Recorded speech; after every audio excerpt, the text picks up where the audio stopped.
Welcome, everybody, to the Hump Day edition of Sports Shorts Daily, presented by the good folks over at LaBerge Casino in Baton Rouge. Ronnie Rance joining me is Playboy Marty, the NBA expert, and Mike Scarborough of TigerBait.com, the king of LSU football recruiting.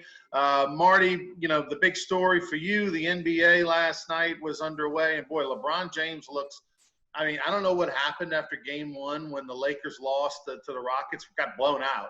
He looked like an old man. He was slow. But the last two games, LeBron James looks like he's playing his best basketball of his career.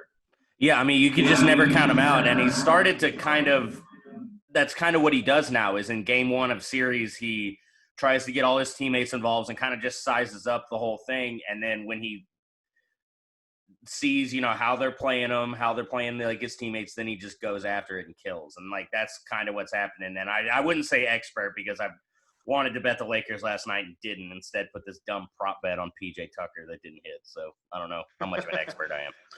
I want to ask you, Marty, also the Milwaukee Bucks go down in defeat. They're done, eliminated from the series. Biggest disappointment in the NBA in the last 20 years? I would say Dallas losing to Golden State in 2007 was more disappointing as a 1 seed in the first round, with their best player not being hurt. I think that was probably bigger. But other than that, this is probably 2. I mean, they had the best record in the league all season, and the league MVP, defensive player of the year. And you get booty, you get embarrassed in the second round. It's tough. You're a Giannis fan. Does this change anything for you, how he played? I know he got banged up a little bit in the series. It hasn't changed anything about him, but it's changed to me about who you need to surround him with. Like, he needs guys that can attack the rim. He needs people at the end of games that can come in and close and make shots, because he doesn't have that in Milwaukee right now. And he hasn't proven, like, his jump shot isn't good enough for him to, like, really be that impactful at the end of games. He's great, you know, for 43 minutes of the game, but then when it gets down to, like, winning time, he gets limited. Mike, you know, Billy Donovan came from the collegiate ranks, you know, as the head coach over there at Florida, and obviously did great things, won national championships, and then they moved him to the NBA, and he actually was a coach of the year this year in the NBA, but he gets let go after kind of blowing a 3-1 lead in that series, the OKC versus the Clippers. He got let go. There's a lot of speculation that Billy Donovan may be a league candidate for the Pelicans position that's open. But the big question for you, Mike, is, you know, we've seen a lot of failure in the football ranks from college coaches going to the NFL. Do you judge Billy Donovan's tenure in Oklahoma City as a failure going from college where he was so successful? No, but you know, does he particularly want to stay in the NBA? I mean, is he a guy that would go back to college? You know, he's a fantastic basketball coach. But you know, is he just one of those guys now who's strictly pegged as an NBA guy? I don't think anyone's trying to jump back into college basketball, like, right now. I feel like he probably has, like, a deal under the table with another NBA team, but that's just my guess. Yeah, because supposedly, right, Billy Donovan wanted the extension, and he got his people were talking to them about a new deal, and basically OKC, you know, wasn't really having it, or at least probably to the terms and the length that they wanted. And with COVID going on and the uncertainty of what the future of NCAA is going to look like, with COVID's going to look like, we know they learned how to handle it in the NBA and can handle it in the NBA. We don't know that college sports can handle COVID. So probably, I agree with you, Marty, now's not the time if you're going to make the move. Yeah, or does he sit out? How long does he wait? I mean, what's out there? Is there a pause? You know, when does he have to take something? Do you think, Marty, he would be a good fit? Would he be at the top of your list for New Orleans? Oh, yeah, 100%. 100%. I can't think of anyone else I'd rather have. That, I mean, proven that he can handle big personalities, is good with young players. Yeah. That's a no-brainer for me.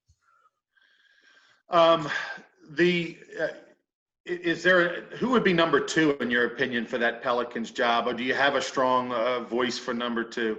If they can't go all in on Billy Donovan, does it really matter at that point? I still like Kenny Atkinson, and yeah, it always matters because if you hire the wrong coach, you're just never going to be good. So, I think Atkinson would be a great fit. I haven't thought about it in a minute, so honestly, like the names are kind of escaping me. But I always thought Atkinson was right there, probably of who I would consider.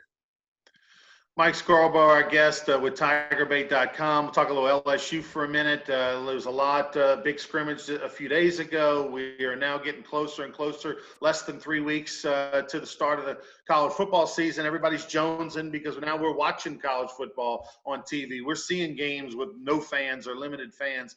What are you hearing out of camp, from LSU relative to any surprises health-wise, and what did you hear about the scrimmage?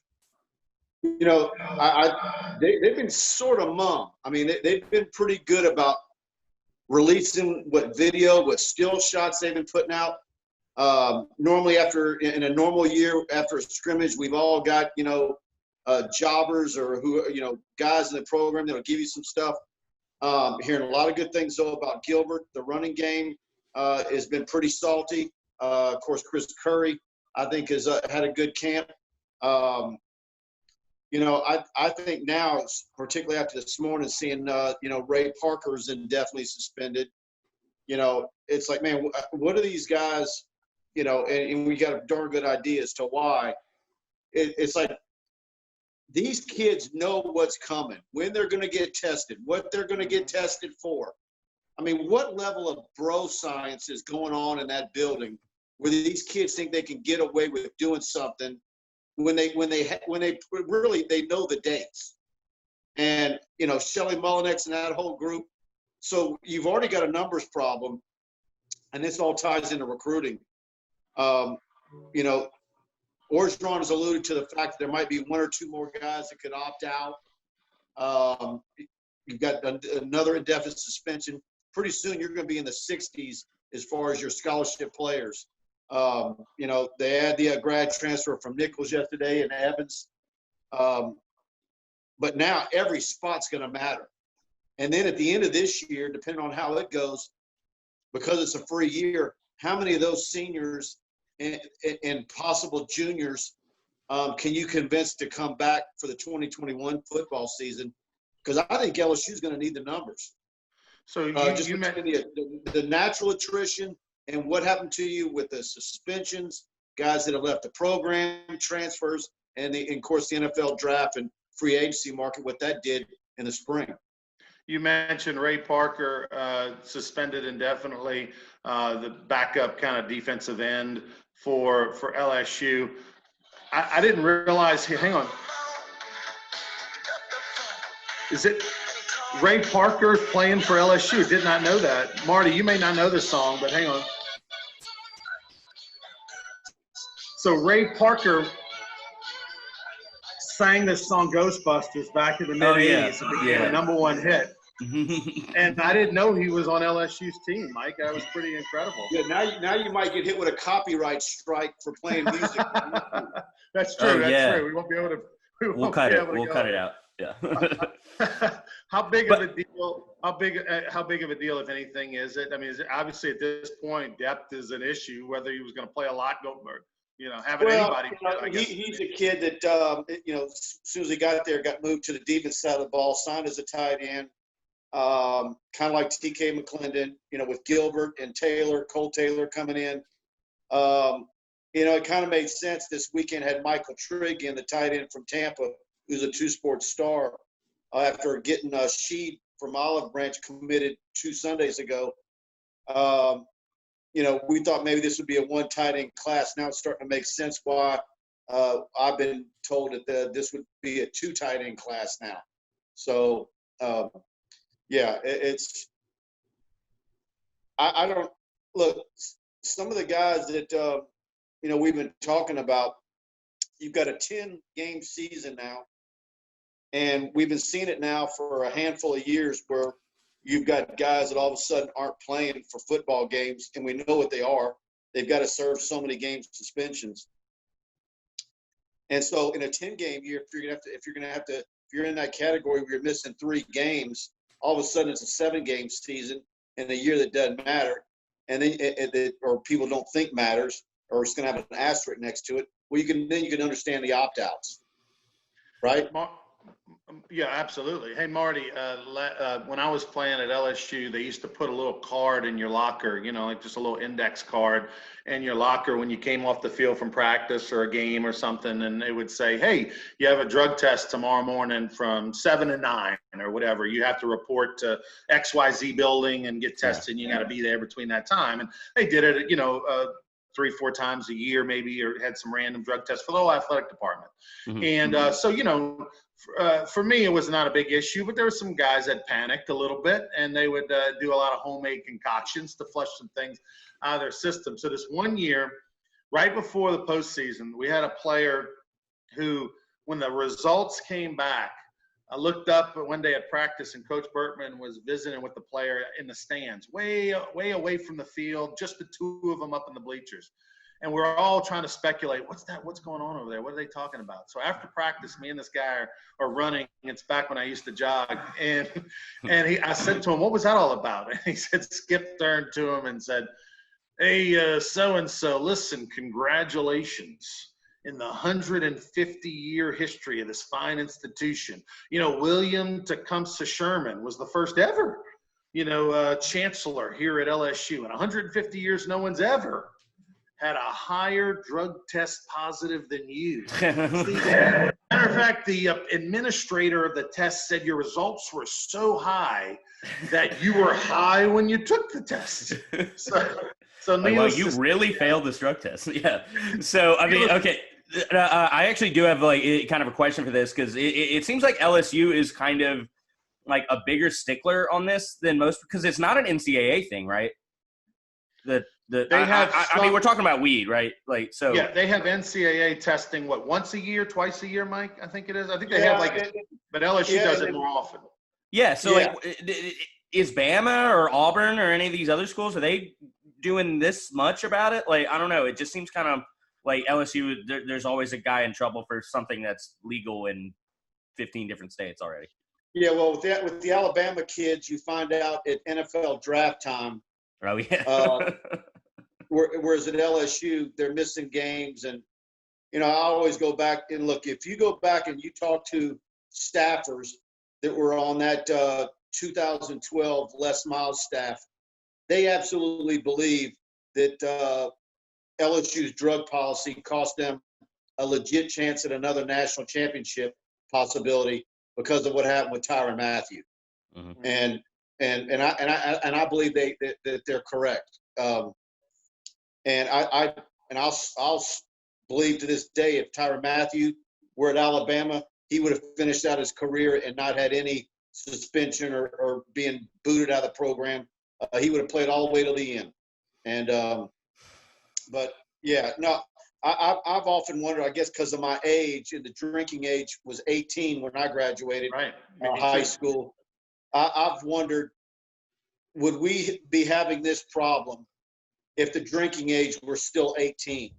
If an 18-year-old could still go in and buy alcohol, or is it just guys prefer weed because it doesn't affect them like an alcohol hangover the next day, whereas dehydration or whatever, weed doesn't have that effect on them? Would that problem still be there? And then I wonder with all I think it would. Yeah, I think it would still be there. I mean, look at the NBA, or look at the professional ranks where these guys are all over 21 years old, and what's the drug of choice, right? It's not Tito's, it's the ganja. Well, so I mean, I think it still would be there. Yeah, and then it's like, okay, if you're a 19-year-old athlete, what's easier for you to get? Right. Is it easier for you to get alcohol, or is it easier for you to get a joint? I bet it's easier to get a joint. Oh yeah, in college, yeah. Yeah. And what do you get most trouble for?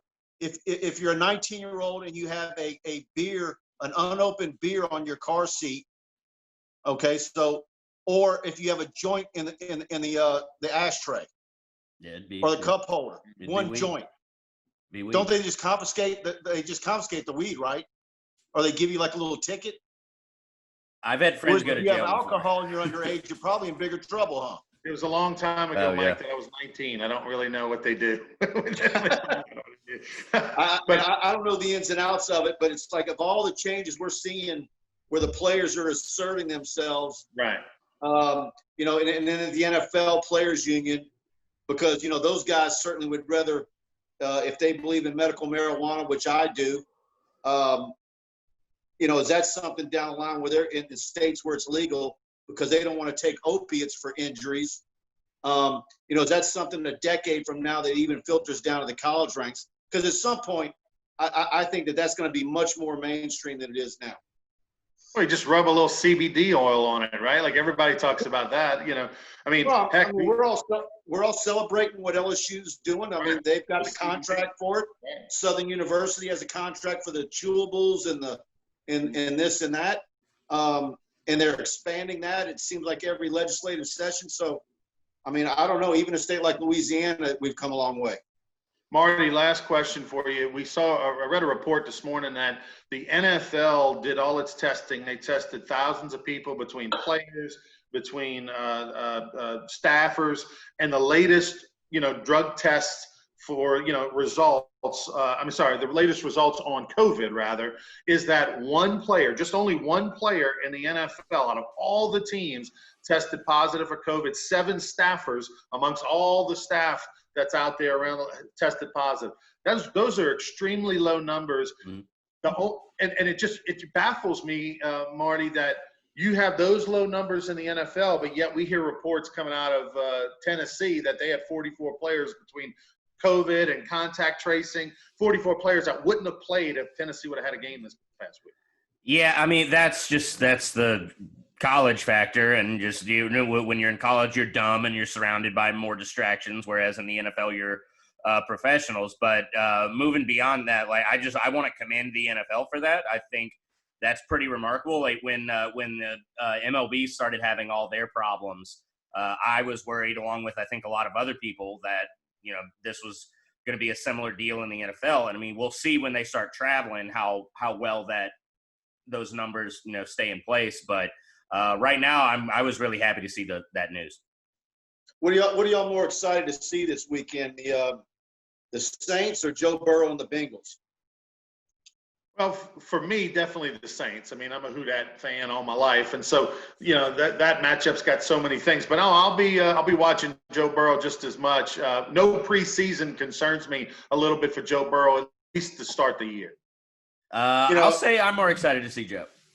I'm more excited to see Joe. And I was going through my guide. You know, you talking to your Cox remote, and it pulls up the schedule, and there it is, WFB at 3 p.m. Sunday, and I'm like, okay, is this going to be the deal for us?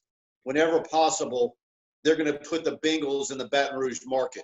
Sure. Maybe there's been an advocate story about it. I don't know, but hopefully down here we're able to get the Bengals whenever possible, so we're not all having to subscribe to the NFL ticket or whatever. Well, I know you're going to be able to hear the Bengals on Guarantee Broadcasting. They're working on getting some games and stuff like that. And the Chiefs. And the Chiefs as well. That's right.